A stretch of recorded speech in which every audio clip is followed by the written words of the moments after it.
see her lying back in her satin dress in a room where you do what you don't confess. Sundown, you better take care if I find you've been creeping round my back stairs. Sundown, you better take care. Happy Homebrew Wednesday, everybody. All right.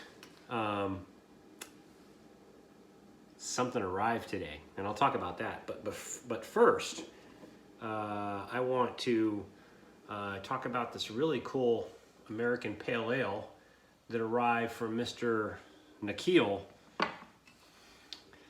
Man, I don't want to butcher his last name, so I won't even try it. But Nikhil is a very ardent member of our SJ Pour competition every year. He and I have exchanged. I think we've exchanged beer mails. If not, I need to remedy that. But anyway, Nikhil's a good dude, and I saw him recently, and I'll talk about that a little bit later too. I saw him virtually. Ooh, I need to pour. Oh wow, that's not good. I need to pour this. Ooh, that's not good at all. A little bit of eruption. A little bit of eruption on camera.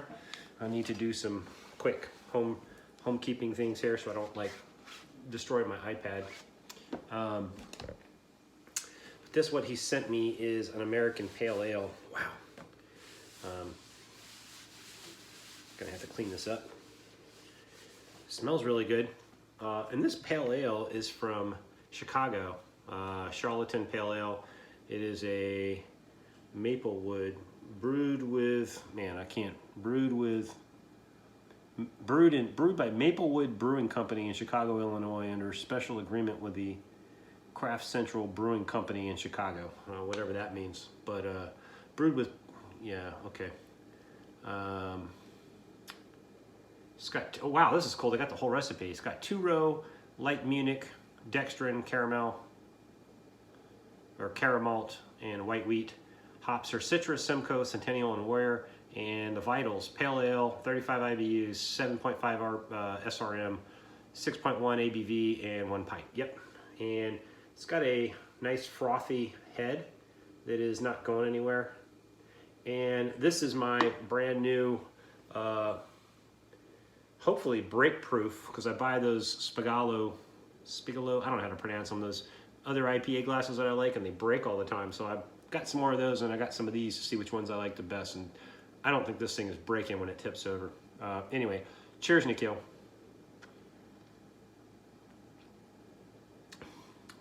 That's good. Oh, that's really good. A lot of flavor. A lot of flavor for a 6.1 beer. So anyway, haven't done one of these in a minute, so it's been a couple of weeks, I think. So I figured it's time for me to get one out. The reason I got a beer from Nikhil was that this arrived. This is the Traveling Growler. You can tell it's been around. It's been around. It's pretty cool. It comes with some cool stuff, and I won't really get into it because when I send it, I want you to be surprised. Come to think of it, I'm not sure if you're supposed to show it on camera or not. I might have to edit this part out. So if you don't see it, it's because I edited it out because you weren't supposed to see it. So I will talk to the originator of the Traveling Growler to see if you're supposed to show a picture of it. Damn, this is a nice pale ale, Nikhil. And you're not from Chicago. I'm wondering now how you got a pale ale from Chicago. He sent me another cool beer in there. It is a golden stout. So I'm looking forward to trying that. So anyway, but the thing is, the Traveling Growler, it goes around the BrewTube community, and there's a list of people it rotates through, and then you get it, you add to the thing, and you put your own beer in it. And so I'm gonna have to think about something really special to put in there. But thank you, Nikhil, for the beer mail, for the send. So all right, let's talk beer, because I don't want to really talk anything else going on in the country right now because it's too depressing. So let's talk beer. I've got a lot of cool stuff going on. man, now I'm trying to think about it. I can't really talk about it, but I ordered some, yeah, I can't really talk about it. All right, so the next SJ Pour competition is going to be in 2022, which means we get a whole year to plan for our entry.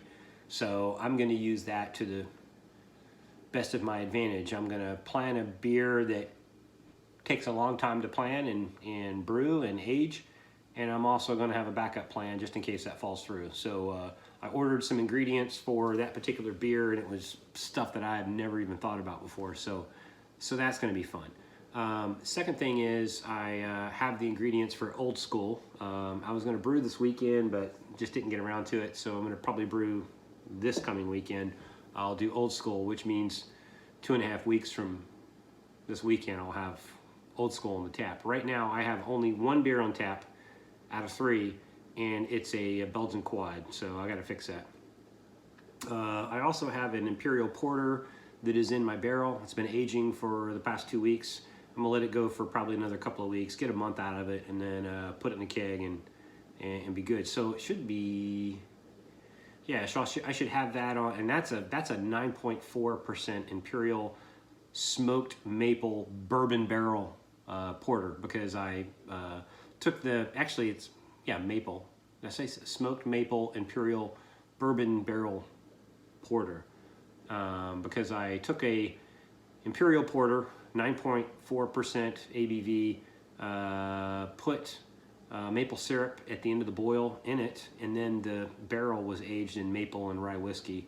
But after, let's see, the last beer I had in the barrel was my barley wine, and after that I filled it up with a bunch of Kentucky bourbon, let it kind of sit and spice, or sit and age, and I poured the bourbon out, and then I put the Imperial right in on top of it. Don't know if that's what you're supposed to do, but we'll find out, because I like experimenting with stuff.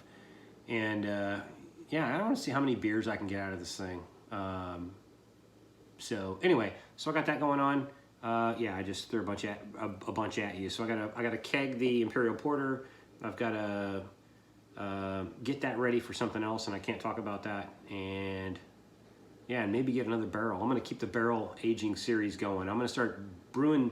I want to get about 3 or 4 barrels just going and let them age, and then crack them whenever I just get around to it. And then, you know, I'll be pleasantly surprised as they age. So this one's maple and rye, now bourbon, maple, rye, and bourbon. Who knows what the next one will be. So anyway, that is what's going on. Old School. The next beer I'm gonna brew, I can't tell you about, because it's gonna be my SJ Pour prototype. It might be the entry, we'll see. Yeah, it's gonna have to be, if it's not the entry, it's gonna be a dumper, or I'm just gonna drink it myself, because you can't rebrew it. So it's a one shot deal. So anyway, at 8 minutes, not a long one today. Anything else I want to talk about? Yeah, not really. Just hey, go out and support your local homebrew shop. I've made a point to buy everything. I mean, literally everything from my homebrew shop. I haven't ordered anything online in terms of homebrew supplies and homebrew supply equipment and all that, because I want to keep my local homebrew shop in business. I mean, Northern Brewer is cool and all that, but, you know, hey, nothing against you, but, you know, I use you as a last resort. I've been very consistent with my local homebrew shop. He's an awesome local homebrew shop. It's my local homebrew shop. He's in, is it Annandale? He's in Annandale, Virginia, right near the Four Corners. He's right across the street from the Dogfish Head Pub. Awesome guy, Derek, good dude. And yeah, he's been one of those businesses that has been very flexible in the age of COVID in terms of how he runs his business operations. So he makes you pre-order, then you show up, and he can usually flex if you want to order some beer while you're at the store, or, you know, just really good dude. And I'm pretty impressed that he's been able to. He's had a slow January because of dry January and all that crap, but you know, he's been very nimble on his feet, and hopefully he is able to weather the storm. So anyway, Last thing I'll talk about is I have done a conscious change, although I'm kind of ruining it today, where I'm trying to drink 0 or 1 beer a day. No more. And then I'm drinking anywhere from 75 to 105 ounces of water a day. That could change as my weight goes down. But I want to try to, get a little healthier, lose a little bit of weight, get back in my fighting in my fighting shape. And, I've been on the Peloton riding mad miles on the Peloton. So I'm really feeling, pretty good how it's going. So a little bit less of this during the week, although hockey season is starting this week. So Capitals start playing on Friday. So that's going to make it a little harder, but I'm going to really stick to it. Maybe Wednesdays will be my one exception. I'll go light Monday and Tuesday, and then light Thursday and Friday. Not Friday. All right, so maybe Wednesday I'll, it hasn't been bad. I'm drinking this pale ale. It's not bad. This glass is really cool. I like it. A little bit heavier than the other IPA glass, but it's probably good because it doesn't tip over and break. But anyway. Okay, I'll let you go there. I'm rambling right now. Have yourself a happy homebrew. I picked up a new subscriber. Thank you so much. And have a very, very happy homebrew. Oh, by the way, shout out to Mr. Wally Feck. Our thoughts and prayers are with you, brother. Hope you're doing okay. And, have a very, very happy homebrew Wednesday. Cheers.